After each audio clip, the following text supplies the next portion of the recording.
Hey everyone, this is David Van Diemen with the Photographer's Lair, and today we're going to go through how to change a scene like this from daytime to nighttime.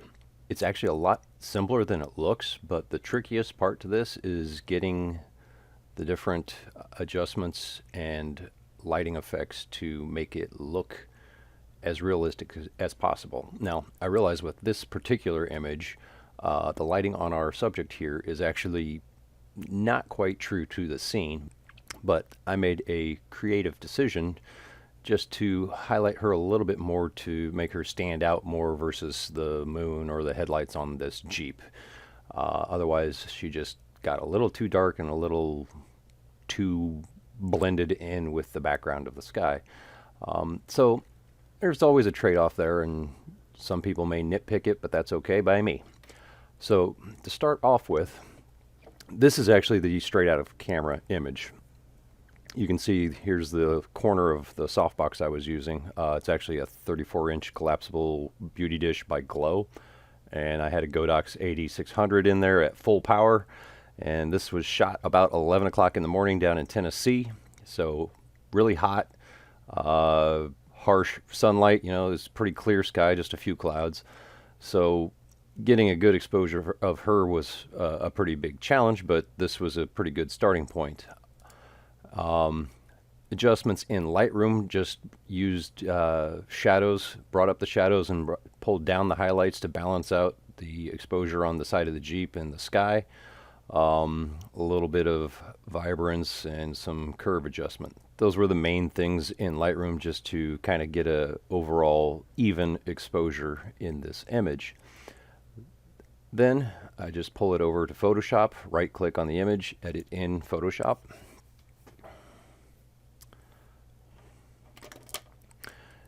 And once you're in here, one of the first things that I want to do is to create a mask of our subject.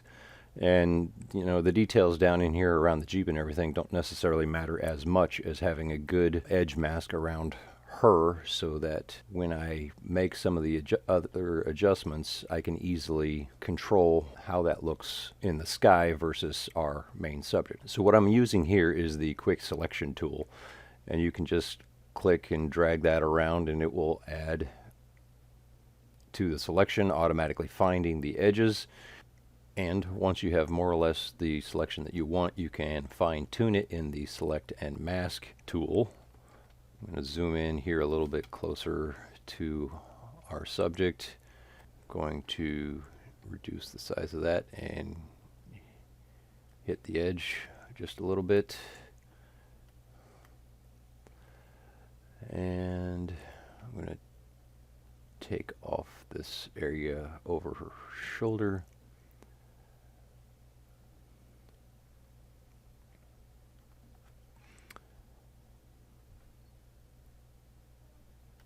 And come in here really close and just kind of clean this up too.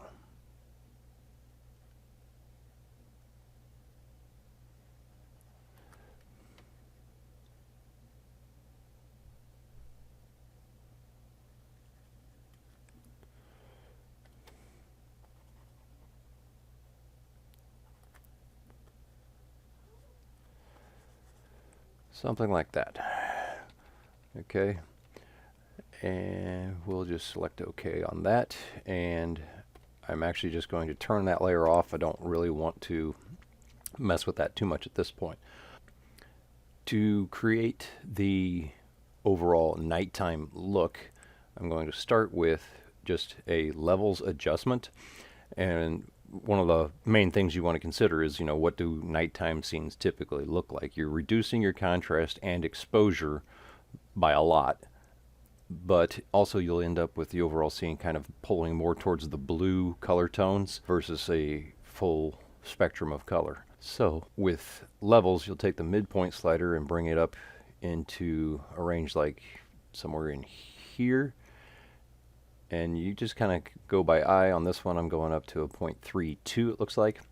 And you notice it really pushes a lot of contrast into that. So on the flip side, I'll take the white point slider in the output section down here, output levels, and bring that way down to the left. Right off, it'll be looking kind of like a bit of a muddy mess, but that's okay. We'll tweak this a little bit more later.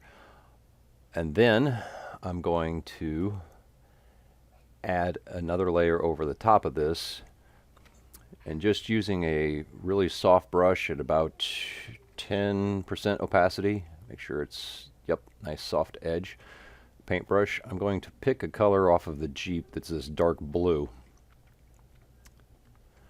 because I don't want to just add straight black. I do want to keep some of the blue tones, but I'm also going to set the blend mode on this layer to multiply, and just come in here on the sky, get a nice big brush, and paint over until I get a nice dark looking sky. Oops. All right, make sure you get in on the behind the window of the Jeep. Now, I want to bring back some of the details of the clouds that are in there, because I'm going to be adding the moon in later, and I want to have a little bit of a look like there's light from the moon on the clouds. If you double click on this gray area of the layer off to the right, it will bring up your layer style menu, and what we're looking for are the blend if options under there. And what those do is essentially kind of control a masking effect on that layer based on the color or luminance values that are in either the layer you're working on or the layers underneath. So what we're going to look for are the layers underneath, and I want to pull the highlight section down until it starts to show through some of the clouds. If you hold the Alt or Option key down and click on this, you'll actually split the sliders so you can smooth out the transition of how those look, and just kind of bring that in so it's a subtle overlay kind of effect. So you'll get a nice darkening of the sky, but still some of the clouds showing through. Next, I'm going to add in a hue and saturation adjustment layer to pull down some of the saturation, because you can see there's quite a lot of green showing through in the grass area. So I'm just going to bring that down about -45 on the saturation. And lastly, again, another layer. And the order of these doesn't necessarily matter at this point, but I'm creating another layer to darken down some of the ground and grass areas. I need to set that to multiply as well.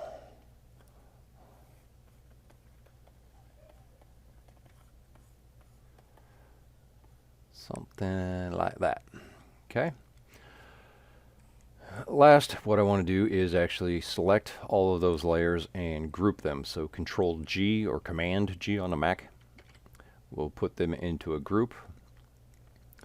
And I want to create a mask, and I'm going to hold down Alt or Option on a Mac and just click and drag that mask up to put that mask onto there. Now, obviously that's not what I want. I'm going to Control I to invert the mask, and then we can go through and make some adjustments to how this works. So right off the bat, I don't like that, so I'm going to go 10% with white and color the Jeep back up. I'm going to kind of fade in a little bit on her.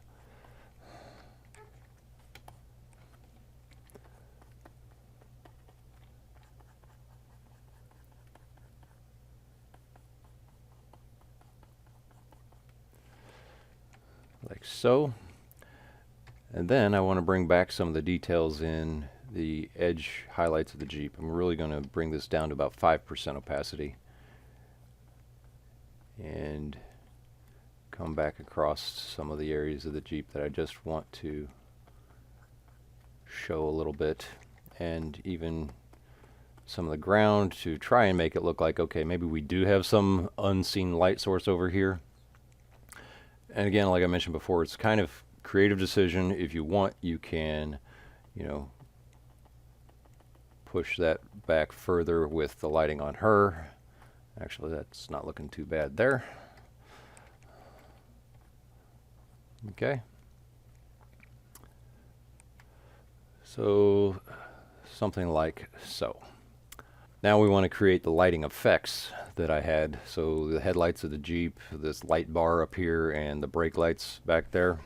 To do that, create a new layer. I'm going to set the blend mode on that to screen. And then just go to a white paintbrush. Again, you want to have the opacity about 10%. And how I do the lights is I will hit the center with a small brush, a couple clicks, and then increase the size of the brush and keep building up the hazy look around the light. So I'll show you what that looks like. Just a couple in there to create a nice central glow. Go a little bit bigger, a little bigger, and just keep building that up until you like the overall kind of glow effect that you get from it. And then do that pretty much the same on the other headlight. And then we got a couple fog lights down here in the bumper. I'm going to do a little bit of on those.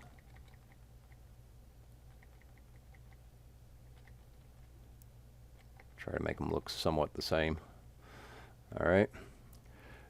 The LED light bars that she's got.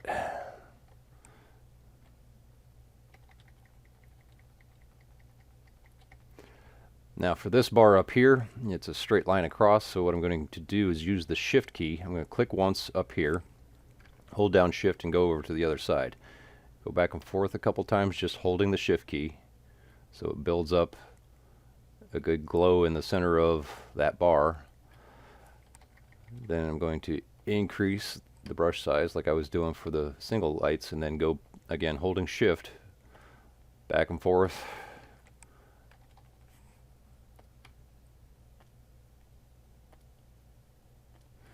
Till you get the kind of glow look that you want. All right. Now, going to just pick a nice solid red color and come back to the brake light back here. And just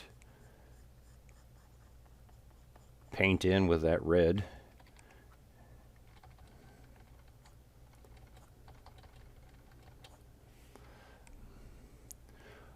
A little bit of a glow around that. And the little amber parking light, I'll pick a kind of gold orange color and do the same thing, just a subtle amount on this one. Don't want it to be quite as strong as the headlights, right? Okay, so there's that. Now I'm going to add a little bit of a hazy fog look out here, and that will simply go back to white.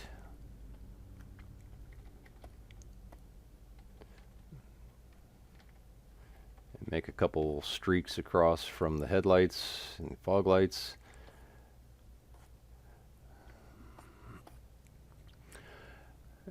And I'm going to pull in a fog effect as the mask on this. So how you do that is I've got these cool little fog overlays that our friend Aaron Nace put together. I bought these from him a while back. You just pick one and kind of drag this around and size it in a way to cover up that area. And going to go back to the layer we were working on, create a layer mask. And in that layer mask, I want to go to Image, Apply Image, and make sure here in the layer you pick the fog layer that you just added to the scene. So it'll be this MG883. Okay, so you can see it shows up here in your mask, and that makes this lighting effect look more hazy and foggy. Now I want to kind of tweak that a little bit because it's not enough there, so I'm going to go to Image Adjustments and Levels and just bring some of that back using the sliders down here, maybe a little bit up in this one. You just kind of play with it until you get the look you want out of that.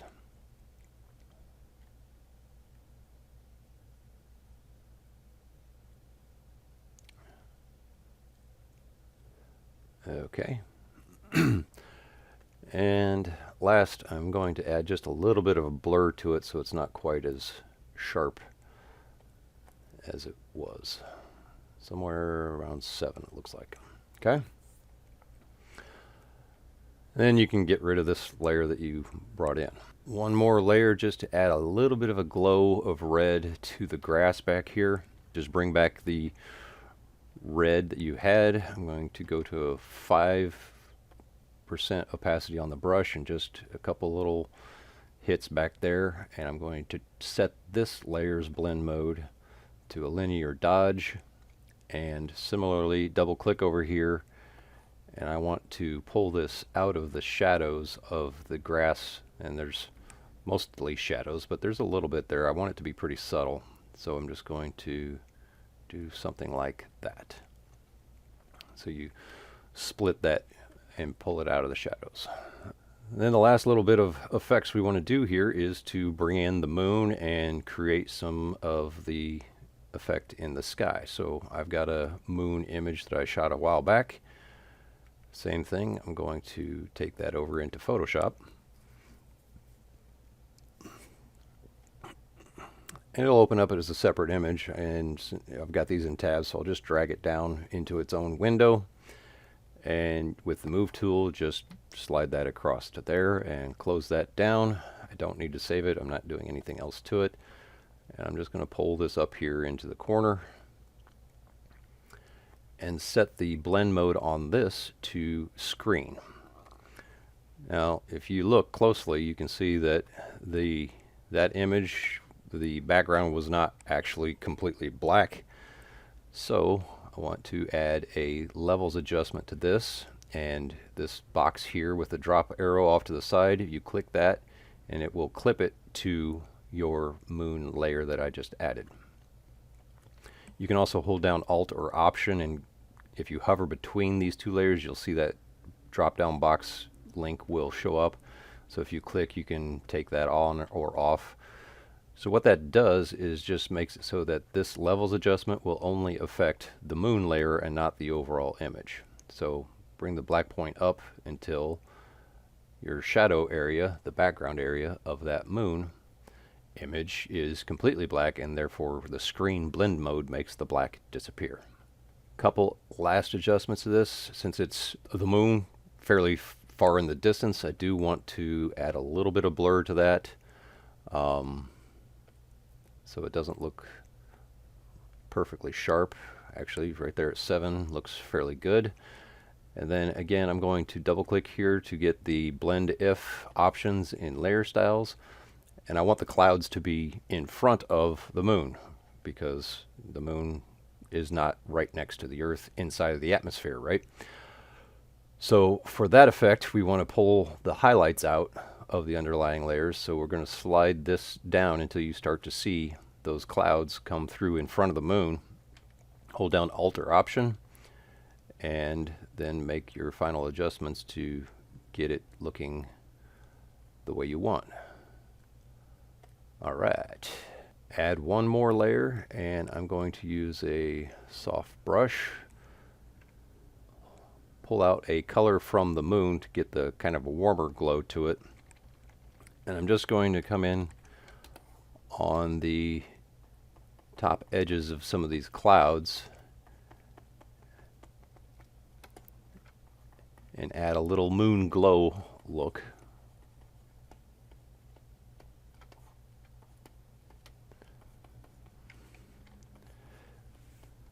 And I'll do the blend if on this again, so I'm not going to be super concerned with if I go outside of the edges of the actual clouds, because I'll be bringing that back in with blend if. Just a little bit like that. All right, double click here, and then pull this down out of the shadows, split that up till you just get a little bit of an effect like that. Subtle, but it adds just a nice little touch. One more layer, I'm going to just create a little bit of hazy glow in that upper corner of the sky.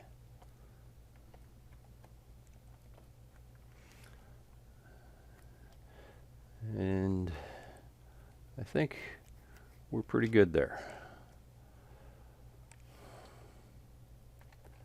All right. So then the final thing that I would do with this is either take it back to Lightroom, or if you just work in Photoshop, you can merge all visible layers into a new layer, which is Control Alt Shift and E, or Command Option Shift E on a Mac. So that 4-key command will create a merged layer of everything that is visible. And then you can go to your Camera Raw filter and just make some final adjustments in your overall contrast and look to the image with something like that. Maybe add a little bit of texture and clarity to punch it up a little bit. I think maybe even pull down the vibrance a little bit more. And then go to split toning. I like to probably add just a little bit of blue tone into the shadows. This balance will make it really push further into just the darkest shadows.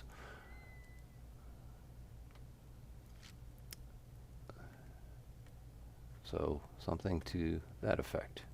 Then just Control S or save the image. We'll take it back to Lightroom for whatever final output that you want. All right, so that's pretty much the entire process on this image. You know, different images that you may want to work with, you'll be looking at different lighting, adding in other effects, especially around the fog and or where your light source is coming from. But really, those adjustment layers for levels and everything else are great at pulling that down to where it looks like a nice little night scene. So hopefully that helps. You guys have questions, feel free to leave a comment or join us in the layer group in Facebook, which there's a link in our YouTube page description, or I'll post it in the notes section on this video. Have a great day.